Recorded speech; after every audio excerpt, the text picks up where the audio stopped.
नमस्कार, बहुत स्वागत है आपका डेली 24 भारत में। मैं हूं आपके साथ अनीता शर्मा और वक्त हो चला है बड़ी खबरों का। बजट सत्र का आज 7वां दिन है और ऐसे में विपक्षी दलों ने मीटिंग बुलाई है और कल लोकसभा में पीएम मोदी की स्पीच टली और आज राज्यसभा में बोल सकते हैं प्रधानमंत्री नरेंद्र मोदी। बड़ी जानकारी आपको दे दें कि बजट सत्र का आज 7वां दिन है। विपक्षी दलों ने बुलाई मीटिंग और कल लोकसभा में पीएम मोदी की स्पीच को टाल दिया गया और आज राज्यसभा में बोल सकते हैं प्रधानमंत्री नरेंद्र मोदी। बजट सत्र का आज 7वां दिन है और लोकसभा में 2 फरवरी से राष्ट्रपति के अभिभाषण प्रस्ताव पर धन्यवाद पर चर्चा हो रही है। हालांकि पहले 2 दिन राहुल गांधी के भाषण पर हंगामा हुआ और जिसके बाद से स्पीकर ने विपक्ष के 8 सांसदों को निलंबित कर दिया था। तो वहीं बुधवार को 8 सांसदों के निलंबन के विरोध में विपक्षी सांसदों के लगातार हंगामे के चलते लोकसभा की कार्यवाही जो है वो 4 बार स्थगित हुई और शाम 5 बजे प्रधानमंत्री नरेंद्र मोदी धन्यवाद प्रस्ताव पर जवाब देने वाले थे, लेकिन विपक्ष की महिला सांसदों के हंगामे के चलते लोकसभा स्थगित कर दी गई और इसके बाद से पीएम मोदी का संबोधन भी टल गया। बड़ी जानकारी निकलकर सामने आ रही है कि आज प्रधानमंत्री नरेंद्र मोदी धन्यवाद प्रस्ताव पर चर्चा कर सकते हैं। ऐसे में विपक्षी दलों ने मीटिंग बुलाई है और इस खबर पर हमारे साथ हमारे मेहमान जुड़ चुके हैं। नवीन दुबे जी जुड़ चुके हैं और उनसे बातचीत करते हैं कि किस तरीके से देख रहे हैं, क्योंकि कल जो बजट सत्र था इतना हंगामेदार था कि 4 बार इसको स्थगित करना पड़ा। नवीन जी। नहीं अनीता जी, देखिए ऐसा है कि बजट सत्र में जिस तरीके से नेता प्रतिपक्ष को बोलने का अवसर मिलना चाहिए था, नहीं दिया गया।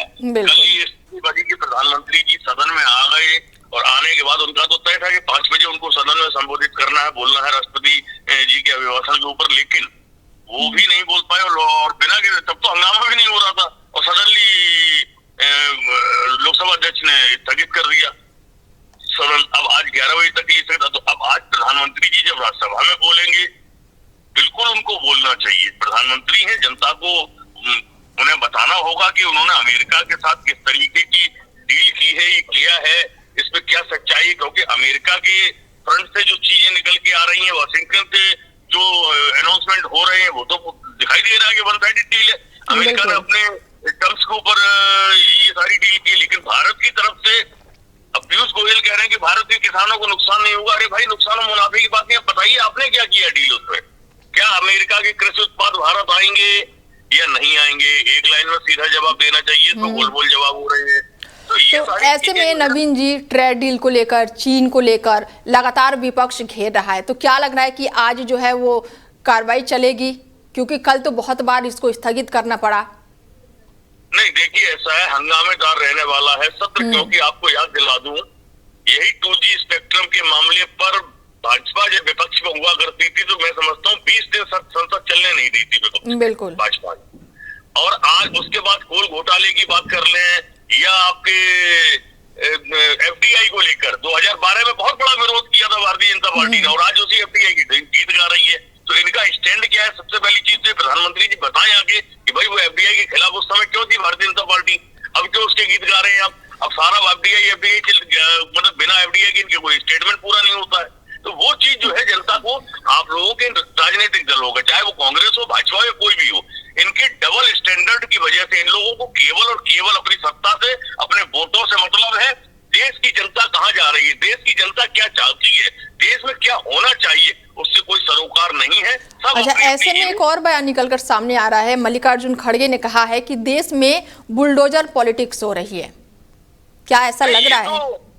बिल्कुल, मल्लिकार्जुन खड़गे ने क्या किया था, इलाहाबाद हाईकोर्ट ने खुद एक सुनवाई के दौरान कहा है कि वो अधिकार दे देंगे, सडनली आप किसी के घर तोड़ दोगे या किसी को उठा के पैरों में गोली मार दोगे। तो इलाहाबाद हाईकोर्ट ने कहा, जवाब मांगा है सरकार से। तो निश्चित तौर पर जिस तरीके से ये तालिबानी व्यवस्था की तरफ बढ़ रहा है, मैं कह सकता हूँ जिम्मेदारी के साथ कि अगर यही सब चीजें रही तो भारत एक दिन पुलिसिंग स्टेट बन जाएगा, पुलिस स्टेट बन जाएगा।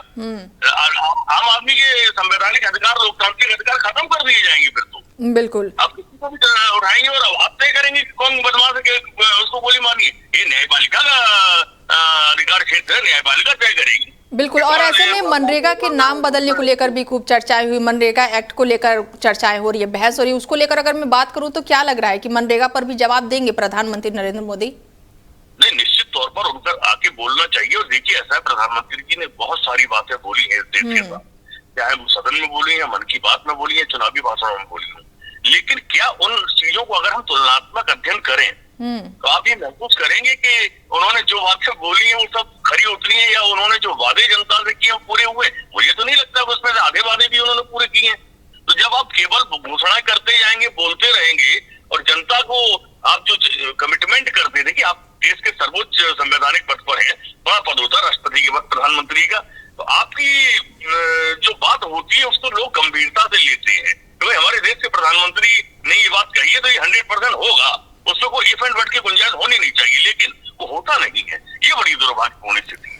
ऐसे में कहा जा रहा है नवीन जी कि अगर सवाल पूछ रहे हैं तो जैसे कि लोकसभा में 8 विपक्षी सांसदों को निलंबित कर दिया गया है, तो निलंबन का भी दोष लगाया जा रहा है कि अगर सवाल पूछो तो हटा दिए जा रहे हैं वहां से। ऐसा क्या? मैंने तो देखा है मणिपुर के मामले में, आपने इतिहास में दर्ज हो गया 150 सांसद निलंबित कर दिए विपक्षी। बिल्कुल, क्या मजाक था भाई। और इस तरीके की जो चीजें हो रही है, निश्चित तौर पर मैं कहूंगा लोकतंत्र के लिए उस दिन बहुत काला दिन था जिस दिन राहुल गांधी को बोलने नहीं दिया गया। बिल्कुल वो विकृत शक्ल थी हमारे लोकतांत्रिक व्यवस्था की, संवैधानिक व्यवस्था की और संसदीय प्रणाली की। आप सारे मिनिस्टर खड़े हो गए, उसके बाद लोकसभा अध्यक्ष का जिस तरीके का व्यवहार था, जिस तरीके का उनका लग रहा था वो पूरी तरीके से 22 है, ठीक है आप पार्टी की तरफ से आते हैं, लेकिन आपका एक दायित्व होता है कि आप विपक्ष को भी मौका दें। आप एक निष्पक्ष पद के ऊपर आसीन हैं, राष्ट्रपति भी सत्ता पक्षी वोटों से ही जीतती है, लेकिन उनका भी पद जो है वो निष्पक्ष होना चाहिए और रहता है। लेकिन इस बार उन्होंने जो अपने भाषण में बोला और उन्होंने कहा हमारी सरकार, आपने तो सामान्य वर्ग को बिल्कुल काट के किनारे कर दिया राष्ट्रपति जी ने अपने भाषण में। और मजेदार बात देखिए, वही समाज सर्वाधिक टैक्स पेयर है इस भारत के अंदर, उसके अधिकारों की कोई रक्षा की बात ही नहीं करता। बिल्कुल, ऐसे कहा जाएगा वो समाज। चलिए जुड़ने ठीक है, आज प्रधानमंत्री जी को यूजीसी पर बोलना चाहिए।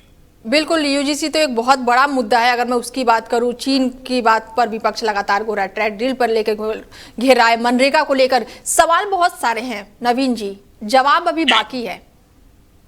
जवाब बिल्कुल बाकी है, और जो घोषणा पहले की है उन पर स्पष्टीकरण देना चाहिए सरकार को, प्रधानमंत्री जी को, कि भाई हमने ये घोषणा की थी, इसमें हम यहाँ तक अचीव कर चुके हैं। अब आप बजट लेके आए, बजट ऐसा है कि किसी को समझ में नहीं आ रहा है बजट में है क्या, न जनता को समझ में आ रहा है, न जनता के हित का कहीं उसमें सरोकार दिखाई दे रहा है। बिल्कुल, आपने क्या किया, आप हिंदू की बात करते रहो, 3200 करोड़ से उठा के 3400 करोड़ आपने अल्पसंख्यकों का बजट कर दिया। गरीब तबके के लोगों की अगर मैं बात करूं बजट को लेकर, जैसे विपक्ष लगातार घेर रहा है कि गरीब तबके के लोगों को तो बिल्कुल भी इसमें हटा दिया गया है बजट में, कहीं कोई राहत नहीं दी गई। अनीता जी, मैं बहुत सामान्य से शब्दों में बता दूं कि इस देश के अंदर दिहाड़ी पर जो आदमी मजदूरी करता है, दवाई पुताई का काम करता है, कोई भी गरीब आदमी मजदूर जो है, उस मजदूर का बच्चा अगर दूध पीता है, चाहे रईस आदमी का बच्चा दूध पीता है, वो दूध एक ही भाव मिल रहा है बाजार के अंदर। और उस बच्चे के दूध के ऊपर आपने जो पॉलीथीन है, ट्रांसपोर्टेशन है, उस पर जीएसटी लगा दी और बातें आप बड़ी बड़ी कर रहे हैं कि साहब हम तो बहुत बड़े गरीबों के हितैषी हैं। ये है आपने बेसिक, जो छोटा बच्चा जन्म लेता है भारत के अंदर, पहले दिन से उसके प्रोडक्ट पर आप टैक्स लेते हैं। मैं समझता हूँ सरकार को इस पर चिंतन करना चाहिए और ये व्यवस्था बदलनी चाहिए। चलिए, जुड़ने के लिए नवीन जी बहुत धन्यवाद आपका।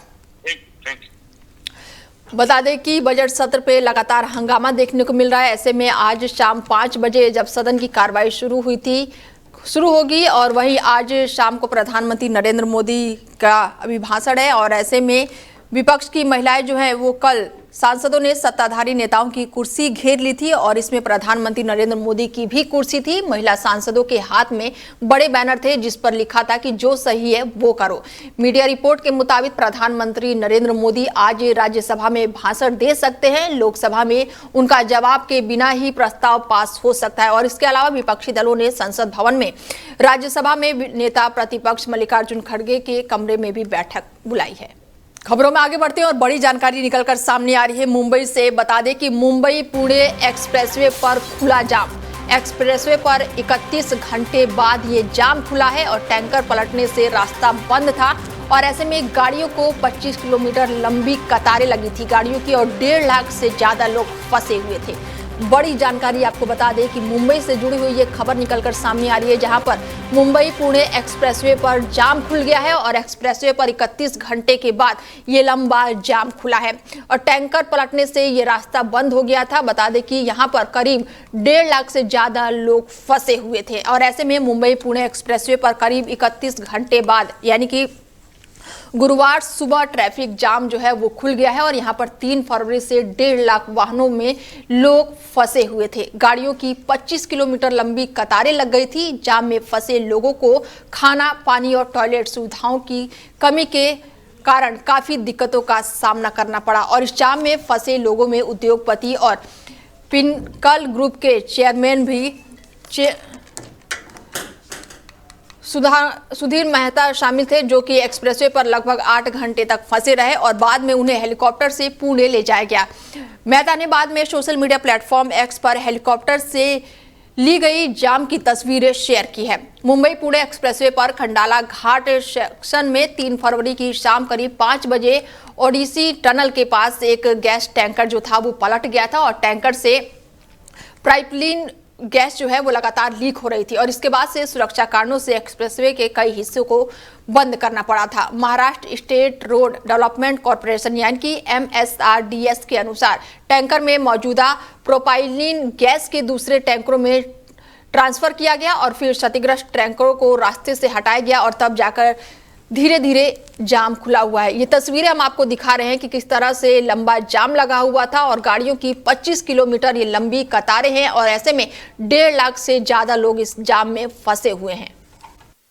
और खबरों में आगे बढ़ते हैं। बता दें कि केंद्रीय गृह मंत्री अमित शाह का जम्मू कश्मीर का दौरा है। 3 दिवसीय जम्मू कश्मीर दौरे पर अमित शाह है और उच्च स्तरीय सुरक्षा समीक्षा बैठक की अध्यक्षता करेंगे। बड़ी जानकारी आपको दे दें कि जम्मू कश्मीर के दौरे पर है गृह मंत्री अमित शाह और ऐसे में उच्च स्तरीय सुरक्षा समीक्षा बैठक करेंगे केंद्रीय गृह मंत्री अमित शाह जो हैं वो 3 दिन के दौरे पर आज जम्मू कश्मीर पहुंचने वाले हैं और वो सुरक्षा स्थिति की व्यापक समीक्षा भी करेंगे, विकास परियोजनाओं का आकलन करेंगे और राजनीतिक हितधारकों के साथ ये बड़ी बैठक करेंगे। अमित शाह करीब शाम 5 बजे जम्मू पहुंचेंगे और राजनेताओं से मुलाकात करेंगे और इस दौरान उनके सुरक्षा एजेंसियों के साथ कानून व्यवस्था की स्थिति का मूल्यांकन करने और प्रशासनिक अधिकारियों के साथ जारी जो प्रगति है उसके बारे में उच्च स्तरीय बैठक करने की संभावना जताई जा रही है। गृह मंत्री अमित शाह कल कठुआ जिले के हीरानगर में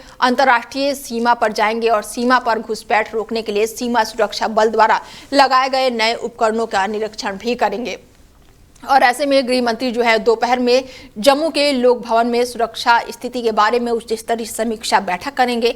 गृह मंत्री 7 फरवरी को जम्मू से श्रीनगर के लिए रवाना होंगे, जहां वो जम्मू कश्मीर की विभिन्न विकास परियोजनाओं का शुभारंभ करेंगे और उसी दिन दोपहर में शाह जो है श्रीनगर से छत्तीसगढ़ में रायपुर के लिए रवाना हो जाएंगे। गृह मंत्री के पिछले 1 महीने से कम समय में जम्मू कश्मीर के सुरक्षा स्थितियों को लेकर ये दूसरी उच्च स्तरीय समीक्षा बैठक होगी और इससे पहले उन्होंने 8 जनवरी को नई दिल्ली में एक बैठक में सुरक्षा स्थिति की समीक्षा की थी। दिल्ली पुलिस ने प्रतिबंधित संगठन यानी कि सिख फॉर जस्टिस के आतंकी गुरुपंतवंत सिंह पन्नू द्वारा भेजे गए 2 स्लीपर सेल को गिरफ्तार कर लिया है और इन आरोपियों ने 26 जनवरी के ठीक पहले दिल्ली में 2 अलग अलग जगहों पर खालिस्तान जिंदाबाद के नारे लिखकर अशांति फैलाने की पूरी कोशिश की थी। गिरफ्तार किए गए आरोपियों की पहचान जो है बलजिंदर और रोहित उर्फ कीरत के रूप में हुई है। बलजिंदर दिल्ली में एम्बुलेंस चलाता है। जांच में सामने आया है कि कनाडा में बैठे पन्नू के एक करीबी ने इन दोनों को 2 लाख रुपए के लालच में इस काम के लिए हायर किया था और इस पूरी साजिश का मास्टरमाइंड तिलक नगर का रहने वाला एक व्यक्ति है, जो कि 26 जनवरी से कुछ दिन पहले ही कनाडा फरार हो गया था। वो सीधे पन्नू के संपर्क में था। पुलिस अब पन्नू के अन्य करीबियों और इस नेटवर्क से जुड़े अन्य लोगों की तलाश में जुटी हुई है। बड़ी जानकारी निकलकर सामने आ रही है कि आतंकी पन्नू के स्लीपर सेल के 2 गुरु को फिलहाल पुलिस ने गिरफ्तार कर लिया है। दिल्ली के खालिस्तान वाले साजिश बताया जा रहा है। ऐसे में आतंकी जो पन्नू के स्लीपर सेल को पुलिस ने गिरफ्तार किया है। बड़ी जानकारी निकलकर सामने आ रही है कि 2 आरोपियों को फिलहाल पुलिस ने गिरफ्तार कर लिया है। दिल्ली में खालिस्तानी वाली साजिश को अंजाम दिया था। ऐसे में आतंकी पन्नू के ये स्लीपर सेल बताए जा रहे हैं, जिसके बाद से पुलिस ने बड़ी कार्रवाई करते हुए दोनों को गिरफ्तार कर लिया है। दिल्ली में खालिस्तान वाली साजिश फिलहाल फेल हो गई और जिसके बाद से आतंकी पन्नू के स्लीपर सेल के ये गुर्ग हैं। फिलहाल पुलिस ने बड़ी कार्रवाई करते हुए इन्हें गिरफ्तार कर लिया है। तो वहीं बीजेपी नेता यमुनाम खेमचंद सिंह, जो कि मणिपुर के 13वें मुख्यमंत्री बने हैं, राज्यपाल अजय कुमार भल्ला ने इम्फाल स्थित लोक भवन में खेमचंद को शपथ दिलाई। खेमचंद मेतई समुदाय से आते हैं और उनके साथ ही नागा समुदाय से आने वाले लोधी ने डिप्टी सीएम को शपथ दिलाई है और वो नागा पीपुल्स फ्रंट के विधायक हैं। वहीं कुकी समुदाय से आने वाले जो नेमाच राज्य की पहली डिप्टी सीएम बनी है। ऐसे में बीजेपी नेता जो है नेमाच ने दिल्ली में मणिपुर भवन से वीडियो कॉन्फ्रेंसिंग के जरिए शपथ ली। वहीं राष्ट्रपति द्रौपदी मुर्मू ने राज्य में 356 दिन से लगा राष्ट्रपति शासन को हटा दिया है। मणिपुर में मैतेई और कुकी समुदाय के बीच जातीय हिंसा के कारण 9 फरवरी 2025 को तत्कालीन सीएम एन बीरेन सिंह ने इस्तीफा दिया था और इसके 4 दिन बाद यानी कि 13 फरवरी 2025 से राष्ट्रपति शासन लागू किया गया था। भारत के साथ T20 वर्ल्ड कप का मैच नहीं खेलने के फैसले पर पाकिस्तान अड़ा हुआ है और अब इस पर खुद प्रधानमंत्री शहबाज शरीफ ने मुहर लगा दी है। उन्होंने साफ कहा है कि पाकिस्तान भारत के खिलाफ मैदान में नहीं उतरेगा। साथ ही उन्होंने ये भी कहा है कि खेल में राजनीति नहीं होनी चाहिए। खास बात यह है कि ये फैसला उस समय लिया गया है जब बांग्लादेश क्रिकेट टीम के खिलाफ ICC यानी कि अंतर्राष्ट्रीय क्रिकेट परिषद की कार्रवाई के बाद माहौल और गर्म हो गया था और इसी के बाद से पाकिस्तान ने भारत के खिलाफ मैच नहीं खेलने का फैसला किया। शहबाज शरीफ ने इस्लामाबाद में कहा है कि हमने T20 वर्ल्ड कप को लेकर साफ रुख लिया है कि हम भारत के खिलाफ मैच नहीं खेलेंगे। उन्होंने इसे सही फैसला बताया और कहा कि ये कदम सोच समझकर उठाया गया है। शरीफ ने कहा है कि खेल में राजनीति नहीं होनी चाहिए। उन्होंने ये भी कहा है कि इस फैसले पर काफी विचार करने के बाद ही मुहर लगाई गई है। भारत के खिलाफ T20 वर्ल्ड कप मैच जो है वो पाकिस्तान नहीं खेलेगा और पाकिस्तान के जो प्रधानमंत्री हैं शहबाज शरीफ ने अब इस बात की पुष्टि कर दी है। भारत के साथ पाकिस्तान जो है वो मैच नहीं खेलेगा। हालांकि पाकिस्तान के जो प्रधानमंत्री हैं शहबाज शरीफ ने अब इस बात पर मुहर लगा दी है कि भारत के साथ ये मैच नहीं खेलेगा। इसको लेकर काफी राजनीति भी देखने को मिल रही है। लंदन में उड़ान भरने से ठीक पहले एयर इंडिया के बोइंग 7878 ड्रीमलाइनर विमान में आई तकनीकी गड़बड़ी और अंतर्राष्ट्रीय जांच का मामला अब बन गई है। ब्रिटेन की सिविल एविएशन अथॉरिटी ने एयर इंडिया से इस मामले पर 1 हफ्ते में स्पष्टीकरण मांगा है और ये विमान रविवार को लंदन के हीथ्रो एयरपोर्ट से बेंगलुरु आया था। यहां पहुंचने के बाद से सुरक्षा जांच के लिए ग्राउंड किया गया और ऐसे में पायलट ने लैंडिंग के समय विमान के फ्यूल कंट्रोल स्विच में संभावित खराबी की सूचना दी थी। विमान में 200 यात्री सवार थे और अब ब्रिटिश CAA ने मामले की सख्त रुख अपनाते हुए एयर इंडिया को लिखे लेटर में पूछा है कि जब फ्यूल कंट्रोल स्विच में समस्या देखी गई तो विमान को लंदन से उड़ान भरने की अनुमति कैसे दे दी गई। CAA ने चेतावनी दी है कि अगर भारतीय एयरलाइन कंपनी से पूरा और संतोषजनक जवाब नहीं मिला तो एयर इंडिया और उसके बोइंग 787 बाड़े के खिलाफ कार्रवाई की जा सकती है। फिलहाल एयर इंडिया के बाड़े में बोइंग 787 मॉडल के 33 विमान हैं और इसमें 28 विमान फिलहाल ऑपरेशनल हैं।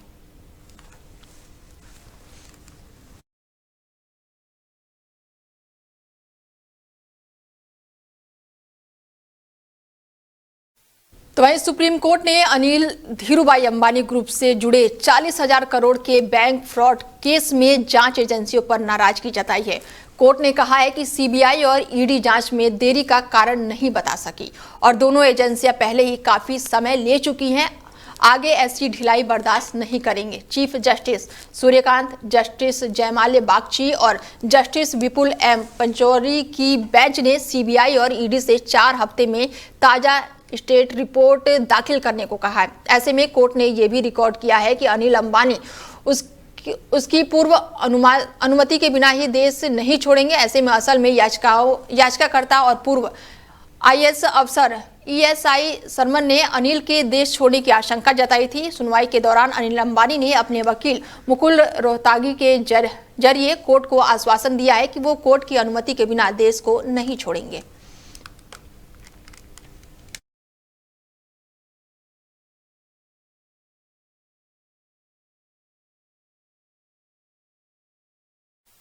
खबरों में आगे बढ़ते हैं और बड़ी जानकारी निकलकर सामने आ रही है कि उत्तर भारत में ठंड का कहर लगातार जारी है। दिल्ली यूपी में शीतलहर देखने को मिल रही है। ऐसे में पहाड़ों पर भी लगातार बर्फबारी हो रही है, जिसके चलते कंपकपी बढ़ गई है। फरवरी की शुरुआत में ही उत्तर भारत के मैदानी इलाकों में मौसम ने एक बार फिर से करवट ले ली है। भारतीय मौसम विभाग के अनुसार दिल्ली, एनसीआर, यूपी, पंजाब, हरियाणा और राजस्थान जैसे राज्यों में घना कोहरा छाया हुआ है। सुबह के समय दृश्य जो है वो काफी कम हो गया है, जिससे सड़क, रेल और हवाई यातायात प्रभावित हो रहा है। दिल्ली में 5 फरवरी को न्यूनतम तापमान जो है वो 7 से 8 डिग्री सेल्सियस के आसपास रहने की संभावना है, जबकि अधिकतम तापमान जो है 21 से 23 डिग्री तक पहुंच सकता है। दिन में आसमान साफ रहता है और धूप निकलती है, लेकिन सुबह और शाम को ठंड और कोहरा लोगों को घर से निकलने में परेशानी दे रहा है। आईएमडी ने दिल्ली में मध्यम से घने कोहरे के लिए येलो अलर्ट जारी किया है और अगले कुछ दिनों तक ये स्थिति बनी रह सकती है। और ऐसे में उत्तर प्रदेश में भी हालात जो है वो लगभग समान है। पश्चिमी यूपी से लेकर पूर्वी हिस्सों तक घना से बहुत घना कोहरा छाया रह सकता है। जम्मू कश्मीर में भी बर्फबारी जारी है। वहीं श्रीनगर शहर में शीतलहर का प्रकोप जारी है। बड़ी जानकारी निकलकर सामने आ रही है कि ठंड का प्रकोप जो है वो लगातार देखने को मिल रहा है। पहाड़ों में लगातार बर्फबारी हो रही है, जिससे कंपकपी बढ़ गई है। उत्तर भारत में भी ठंड का कहर लगातार जारी है। ऐसे में दिल्ली, यूपी में शीतलहर का कहर देखने को मिल रहा है। लोगों को सुबह और शाम घर से निकलने में दिक्कतें हो रही है। दोपहर में अच्छी धूप निकल रही है। हालांकि सुबह और शाम लोगों को ठंड का एहसास हो रहा है। दिल्ली, यूपी में शीतलहर जारी है। ऐसे में पहाड़ों पर बर्फबारी हो रही है, जिससे लोगों को ठंड का एहसास हो रहा है।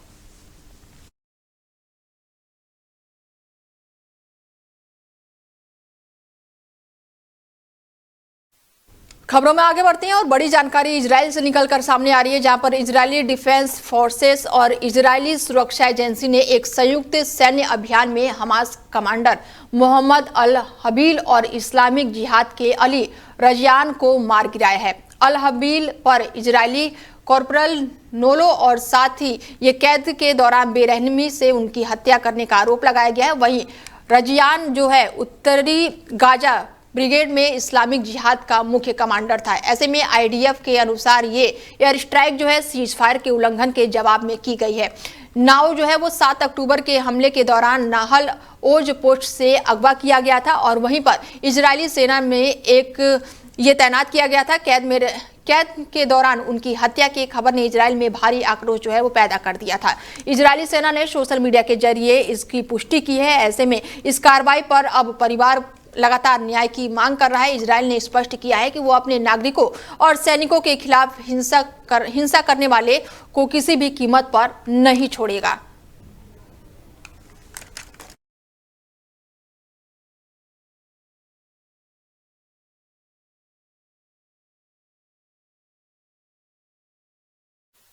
फिलहाल बुलेटिन में मेरे साथ इतना ही। बने रहिए आप हमारे साथ और देखते रहिए डेली 24 भारत। नमस्कार।